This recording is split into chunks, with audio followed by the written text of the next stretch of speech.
आजारपणाच्या विवंचनेतून हतबल झालेल्या 81 वर्षीय वृद्धाने पत्नीचा जीव घेऊन स्वतःलाही संपवण्याचा प्रयत्न केल्याची हृदयद्रावक घटना वसईत घडली आहे। या घटनेने संपूर्ण परिसर स्तब्ध झाला असून मानवी वेदनेचं भयावह रूप सर्वांसमोर आलं आहे।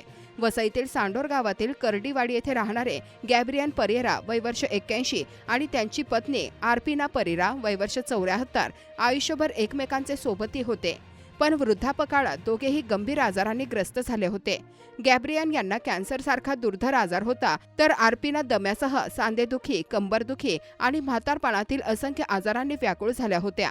आर्पिना शय्याग्रस्त होत्या आणि त्यांची देखभाल मुलगा, सून आणि घरी ठेवलेली नर्स करत होते।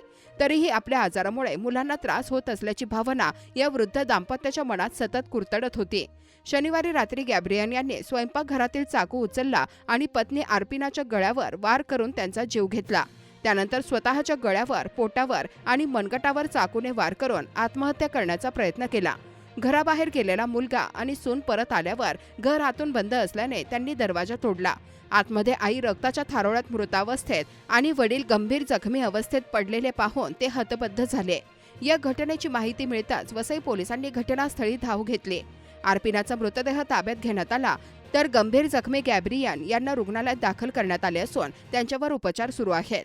पोलिसांनी गॅब्रियन परेरा यांच्या विरुद्ध भारतीय न्याय संहिता BNS कलम 103(1) खून अंतर्गत गुन्हा दाखल केला आहे। मात्र त्यांच्या प्रकृतीची स्थिती गंभीर असल्याने अटक अद्याप झालेली नाही। ही घटना केवळ गुन्हा नाही, तर वृद्धापकाळातील आजारपणाने त्रस्त झालेल्या मनस्थितीचे दाहक दर्शन आहे।